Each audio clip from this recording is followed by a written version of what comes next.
इस भाई की गवाही आप सब लोगों ने हमारी फेसबुक पे सुनी होगी, देखी भी होगी कि खुदावन ने इंस्टेंटली इन्हें हील किया और हीलिंग के बावजूद इनके अंदर था कि ये अपने पाकिस्तान जा रहे हैं तो अपने सारे टेस्ट वगैरह कराएं।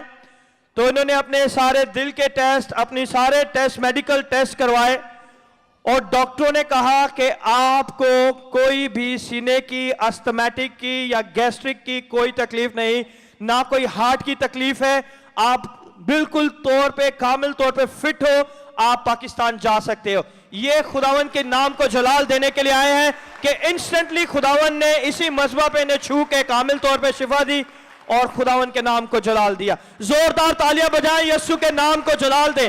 जोरदार तालियां बजाएं, यीशु के नाम को जलाल दे।